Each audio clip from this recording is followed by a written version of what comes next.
ब्रज के भक्तों की श्रेणी में आज हम कहानी सुना रहे हैं श्री दुर्गी माँ की। कल हमने ये कहानी सुनाई थी श्री पिशी माँ की। वो गौरांग नित्यानंद की माँ के रूप में प्रसिद्ध हुई थी। एक कृष्ण भक्ति में ऐसी प्रश्न थी कि अपने बेटे के समान उससे प्यार करती थी। उनकी कहानी है ये, दुर्गी माँ और उनका लाडला बेटा। कौन? श्री रूप गोपाल। कुछ दिनों से रंग जी के मंदिर के बाहरी परकोट में एक कच्छ में रहते थे। मथुरा में जो रंग जी का मंदिर है वहाँ ये कच्छ में रहते थे। दोनों उस एकांत स्थान को प्राप्त कर बहुत प्रसन्न थे। वो एकांत स्थान था, दोनों बड़े माँ बेटे की बात होती थी और एकांत में बड़ा आनंद से रहते थे।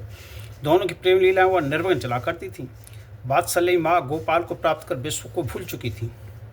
उनका सारा विश्व सिमट कर गोपाल के उन निचरण में समा गया था। वे गोपाल और उनकी सेवा के सिवा कुछ जानती ही नहीं थी। गोपाल भी उनके सिवा कुछ नहीं जानता था। गोपाल उनका सर्वस्व था और वे गोपाल की सर्वस्व थी। माँ बेटे का ऐसा अटूट संबंध था जैसे यशोदा और कृष्ण का था। अब दुर्गी माँ बहुत बूढ़ी हो चुकी थी। उन्होंने एक दिन गोपाल से कहा, गोपाल, अब मैं तेरी सेवा नहीं कर सकती, अब तू मेरी सेवा कर। गोपाल को और क्या चाहिए था? भगवान को क्या चाहिए? भक्ति की सेवा के लिए तो वो तो लालाए रहते हैं। वह प्रेम माँ की सेवा में जुट गया। माँ उसके प्रेम में मधोस बैठी बैठी अश्व विसर्जन किया करती। वह उनकी सेवा किया करता था, लेकिन शैतान भी बहुत था। उनकी सेवा तो करता ही था, घर को झाड़ फाड़ कर भी ठीक रखता था। दुर्गी माँ की अनन्य भक्ता थी एक उषा जी और श्री श्यामा देवी। एक दिन उन्होंने दुर्गा माँ से पूछा, माँ, तुम्हारा घर पहले से भी ज़्यादा जितना गंदा रहता था अब उतना साफ रहने लगा है, क्या बात है? कौन सफाई करता है? मेरे पास और है ही कौन गोपाल के सिवाय, माँ ने कहा। दुर्गी माँ ने बड़े सरल और सहश्वास उत्तर दे दिया। गोपाल माँ का सेवा तो करता था पर उन्हें खिजलाते ही बहुत था। खिजलाने का उनका स्वभाव जो था पहले से था, शैतान तो था ही। इतने ही दिनों में माँ अयाचित दृष्टि से रहने लगी। वो एक दिन गोपाल से बोले, गोपाल, आज तेरे भोग को मेरे पास कुछ भी नहीं है, तो किसी गोपी के घर चला जा। गोपाल ने उसी दिन किस गोपी के घर जाकर उसे धन्य किया यह तो वही जाने, पर जब वह खा पी कर लौटा तो बड़ी देर तक माँ के कच्छ के बाहर बरामदी बैठा रहा। माँ इंतजार करती रही अंदर। माँ को पता भी नहीं चला, वे कच्छ के भीतर बैठी उनकी प्रतीक्षा में आंसू बहाती रहीं। इतने में श्री रंग जी के मंदिर के महंत की पत्नी पूजा श्री गुरु माँ बाहर निकली। उन्होंने देखा कि माँ के कच्छ के बाहर दरवाजा बंद है, उनका गोपाल बरामदी में पालने में झूल रहा है। वाह! उन्हें यह देख बड़ा आश्चर्य हुआ। उन्होंने दरवाजे को हल्का सा धक्का दिया तो वह खुल गया। देखा कि दुर्गी माँ ध्यान में बैठी हैं, उनके नेत्रों से अश्रुधार प्रवाहित हो रही है। उन्होंने कहा, माँ, आज गोपाल को बाहर क्यों निकाल दिया? क्या? एकदम चौंकी। क्या वो आ गया? कहती हुई माँ भागकर बाहर आई, गोपाल को उठाकर छाती से चिपटा लिया। एक अनवर्चनीय आनंद ही की हिलोल से उनका हृदय भर गया। गोपाल को भी माँ की आलिंगन से अपूर्व सुख प्राप्त हुआ। क्या वियोग के बाद संयोग के इस आनंद का उपयोग करना ही गोपाल के चुपचाप आकर बनाते बैठने का मुख्य उद्देश्य था? रंगिया गोपाल के सिवा से कौन जानता है वो क्या लीला करना चाहती थी। एक बार दुर्गी माँ ने गोपाल के साथ गोवर्धन की परिक्रमा की। उनके सिर पर थी एक कपड़े की पोटली में उन्होंने गोपाल को आराम से लिटा रखा था। थोड़ी थोड़ी देर बाद वो सिर से पोटली उतार देखती कि गोपाल भाग तो नहीं गया, गोपाल है कि नहीं, क्योंकि गोपाल बहुत चंचल था। देर तक स्थान पर चुप रहना पड़ा उसके स्वभाव के प्रतिकूल था। वो आराम से बैठने वालों से था नहीं। फिर गिरगोवर्धन के पर तरुलता पशु पक्षी और गोप बालिकाओं का आकर्षण उसे कम न था। वो उनके बीच भागता रहता था। जब वो वृंदावन लौटी और सिर से पोटली उतार कर अपनी कच्छ का ताला खोलने लगी तो ताला न खोला। उन्होंने सोचा गोपाल के साथ कुछ देर बरामदे में विश्राम कर लें, फिर कोई दिख जाएगा तो उससे ताला खोलने को कहेंगी। पोटली खोलती तो देखा गोपाल नहीं। वो चिक कर रोने लगी, हाय मेरा गोपाल कहाँ चला गया? उसी समय बेणु कुंज के श्री मनोहर दास बाबा जी कहीं से निकट से दुर्गी माँ का परिचय शब्द सुनकर वहाँ आ गए। उनसे रो रो कर माँ ने अपनी व्यथा कही। उन्होंने ताली लेकर कच्छ का ताला खोला। ताला खुल गया। जैसे ही दरवाज़ा खोला देखा गोपाल भीतर पालने में सो रहा है। उन्होंने कहा, माँ, तुम्हारा गोपाल तो भीतर सो रहा है और तुम व्यर्थ में दुखी हो रही हो। कोई और होता तो सोचता कि बुढ़िया का दिमाग खराब हो गया है, गोपाल को कच्छ में सुलाकर भूल गई है और रोदन कर रही है। पर मनोहर बाबा जानते थे कि उनका गोपाल उनके साथ ऐसी नित्य लीलाएं करता रहता है। दुर्गी माँ आनंद के साथ कुछ रोष में भरकर भीतर आई। गोपाल को डांटती फटती बोली, पर उसे नींद में सोते देख चुप रह गई। गुस्से में आई थी, डांटना चाहती थी, फटकारना चाहती थी, लेकिन बहुत चुपचाप सो रहा है। न जाने गोपाल सच में गहरी नींद में सो रहा था या माँ को चुप रखने के लिए ये नाटक कर रहा था। वो पड़ा पड़ा ही मन की खोज का आनंद ले रहा था, माता की खोज का आनंद ले रहा था। दुर्गी माँ कौन थी? इस प्रश्न का प्राकृत उत्तर तो आपको मिल ही चुका है। वे गोपाल की माँ थी और गोपाल उनका बेटा। ये आध्यात्मिक परिचय है, पर उनका सांसारिक परिचय भी आप जानना चाहो तो इस प्रकार है। उनका जन्म हुआ था 1857 में कश्मीर प्रांत के अंतर्गत जम्मू जनपद के मीरपुर सिदड़े ग्राम में एक सोनार परिवार हुआ था। माँ श्रीमती शिवाबाई 7 वर्ष की अवस्था में ही उन्हें छोड़कर परलोकवासिनी हुई थी। 7 वर्ष की उनकी माँ का देहांत हो गया था। श्री पिता मोतीचंद जी बड़े भक्त थे। वे अपनी पुत्री को तीर्थाटन के निकल पड़े। 1 वर्ष तक तीर्थाटन कर लौटे। उन्होंने उसे अपने न्याल पलवहाल में भेज दिया। दुर्गी बाई नानी के लाड प्यार में पली थी। वह नानी की ठाकुर सेवा में उनका हाथ बटाती, घंटों उनका स्मरण करती और कृष्ण नाम का जप करती रहती थी। 13 की अवस्था में जम्मू जनपद अंतर्गत लूनी नामक ग्राम के इसी सरनू भाई के साथ उनका विवाह कर दिया। सास ससुर नंदाद का स्वभाव बड़ा तीखा था। वे संसारिक प्राणी थे। वे भगवान से कोई मतलब नहीं रखते थे। भगवान भक्त से उनका कोई सरोकार था ही नहीं।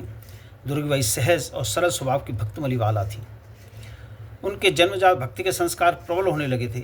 उनके लिए यह नया वातावरण अनुकूल न था। बड़ा कष्टदायी परिवार मिला। फिर भी वे घर के सभी लोगों को प्रसन्न रखने की प्राण चेष्टा करती, सबकी छोटी बड़ी सेवा का ध्यान रखती, सबके सर्वोपरांत अपनी भजन साधना में लग जाती। पर उनके पति को कब सुहाता? भगवान से तो विरोध करने वाला लगता था। उन्हें यह बिल्कुल अच्छा नहीं लगता था कि उनकी पत्नी किसी भाव साधना में रहे। उसकी वो विवाहिता पत्नी थी, उसके ऊपर उनका एक अधिकार था। ऐसा वो मानता था कि मैं जो कहूँगा वही करेगी ये। वही उसके हृदय का स्वामी, उसका भगवान था। उसके लिए किसी दूसरे भगवान को उसे हृदय में स्थान देना, उसके साथ विश्वास करना था। यह उसके कठोर व्यवहार करने लगा। यह उसकी सोच थी कि मैं ही उसके लिए भगवान हूँ। परिणाम स्वरूप दुर्गी बाई की चित्तवृत्ति अंतर्मुख होने लगी। बाई में साधना नहीं कर पाती थी, इसलिए वो अंतर ही अंदर भगवान को स्मरण करने लगी तो अंतर्मुखी हो गई। वो जो स्मरण चिंतन एकांत क्षण में किया करती थी, वो उनके जीवन के प्रत्येक पल का साथी बन गया। वृत्ति जितनी अंतर्मुखी होती है उतना ही भाव तीव्र होता है। बाह्य से ज़्यादा अंतर्मुखी भाव तीव्र होना चाहिए, तभी ईश्वर का दर्शन होता है। वृत्ति जितनी अंतर्मुखी होती है उतना ही भाव तीव्र होता है। कभी कभी काम करते करते उनकी चेतना लुप्त हो जाती थी।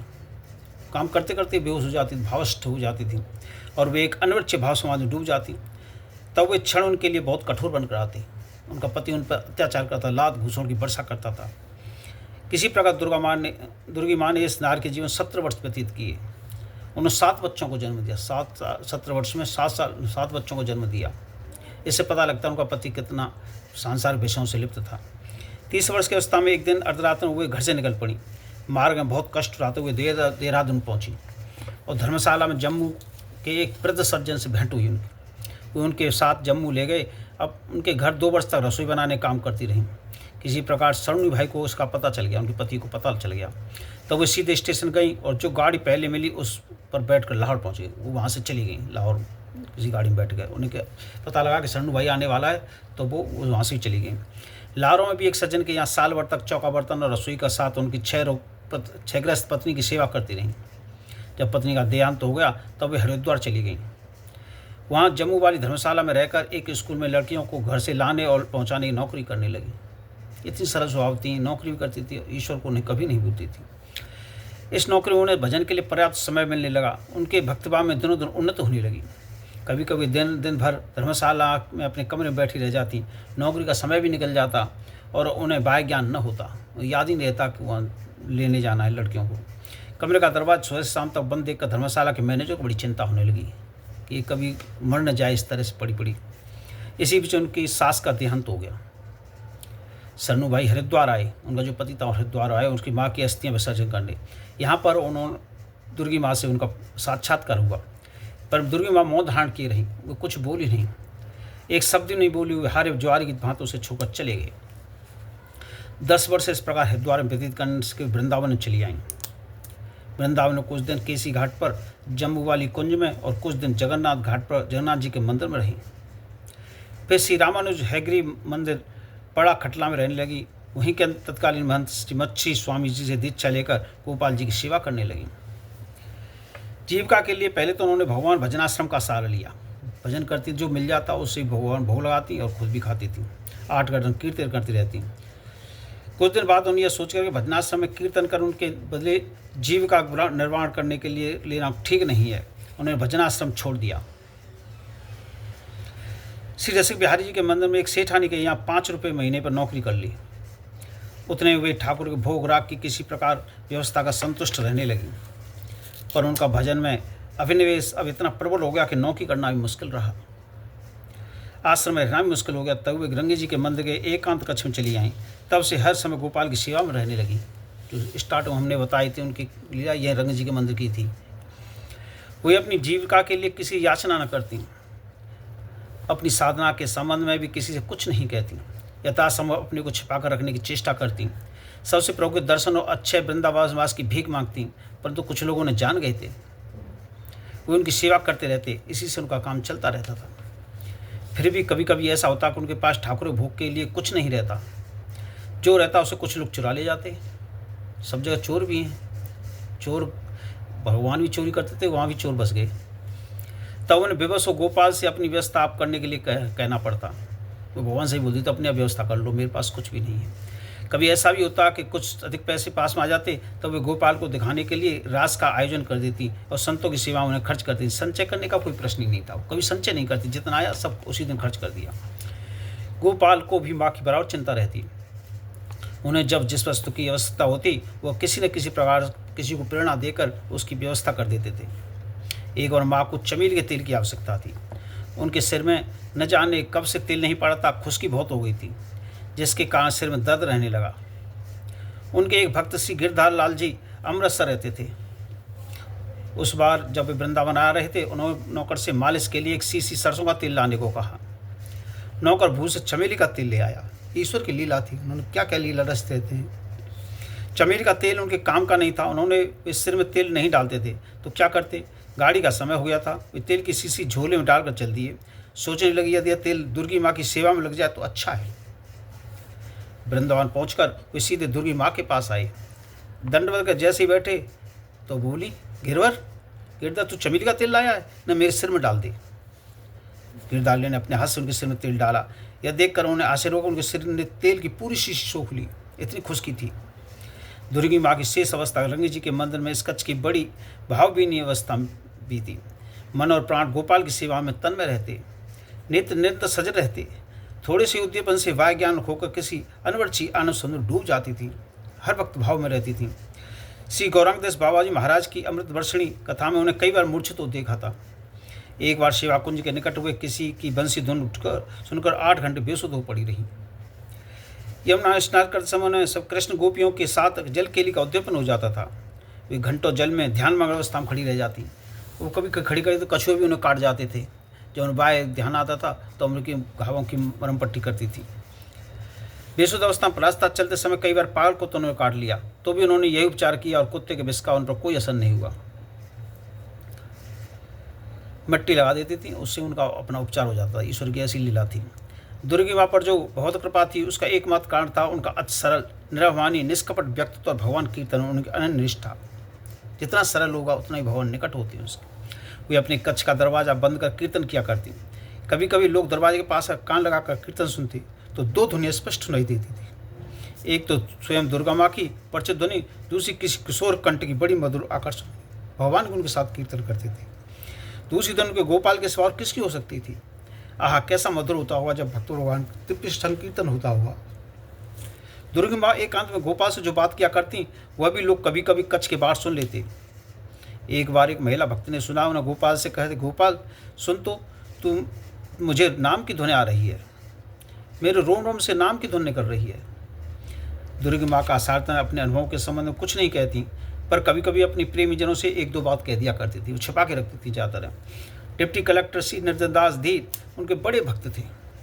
एक बार उनसे उन्होंने कहा, मुझे चमचमाते दिव्य वृंदावन के 3 बार दर्शन हुए, पर उनके जीवन के शेष दिनों में तो लगता था जैसे वो हर समय दिव्य वृंदावन में ही थी। उनका कच्छ ईंट पत्थर का बना हुआ था, सादा कच्छ नहीं था। वो तो चिन्मय वृंदावन का मणिमय कुंज था, जिसमें चारों ओर कमल खिल रहे थे, भ्रमर गुंजार कर रहे थे, मयूर नृत्य कर रहे थे और कोकिलें पंचम स्वर से गा रही थी। एक दिन जैसे ही श्यामा देवी ने उनके कक्ष में प्रवेश किया तो उन्होंने सावधान करते बोली, अरे धीरे धीरे इधर से आ। उधर क्या कहा? श्यामा देवी ने चुप कर कहा, देखो ना उधर कमल खिल रहे हैं। उन्हें दिव्य दर्शन हो रहे थे। श्यामा देवी को तो कमल नहीं दिख रहे थे, और कोई होता तो कहता दुर्गी माँ को मतभ्रम हो गया या उनकी दृष्टि दूषित हो गई है। पर वो जानती थी कि दृष्टि माँ, दुर्गी माँ जो कहती है वो ठीक कहती है। उनकी दृष्टि उनकी नहीं, हमारी दृष्टि दूषित है। दुर्गी माँ की दृष्टि जब ऐसी हो गई तब उन्हें हर वस्तु, उनके ठाकुर, हर जगह उनके दिवाओं के सिवा कुछ दिखता ही नहीं था। एक बार श्यामा देवी के घर गई। उनके घर केवल स्वामी नाम के एक संत विराजते थे। उन्होंने दंडों प्रणाम किया और कातर स्वर से उनकी कृपा की याचना की। स्वामी जी ने कहा, मेरे पास देने को क्या है माँ, मेरी झोली बिल्कुल खाली है। पर दुर्गी माँ उन्हें सहज छोड़ने वाली तो नहीं थी। उन्होंने कहा, प्रपंचाग्न करे प्रभु, इस दासी को कृपा के रूप में कुछ तो अवश्य दें। स्वामी ने जब बार बार आगे करते देखा तो उनके हाथ में जो सूंघने की शीशी थी उसे उनकी गोद में डालते हुए कहा, अच्छा ले लो। दुर्गी माँ ने उस शीशी को अपने संप्रदाय के आचार्य रामानंद द्वारा दिए गए ठाकुर समझकर बार बार हृदय से लगाया और भाव विभोर हो गई। इनका ऐसा भाव तो हर चीज़ में उन्हें गोपाल नजर आते थे। किसी ने कहा, माँ यह ठाकुर नहीं है, यह तो स्वामी जी ने विनोद में आप अपनी सूंघने की शीशी आपको दे दी है। पर दुर्गी माँ कम मानने वाली थी। जो दुनिया के लिए सूंघने की शीशी थी वह उनके लिए ठाकुर की मूर्ति थी। अब किसकी हिम्मत थी जो उनके शीशी वापस लेता? शीशी की तो बात ही कुछ नहीं थी, पर दुर्गी माँ ठाकुर समझ का पूजन करें, यह लोगों को अच्छा नहीं लगा।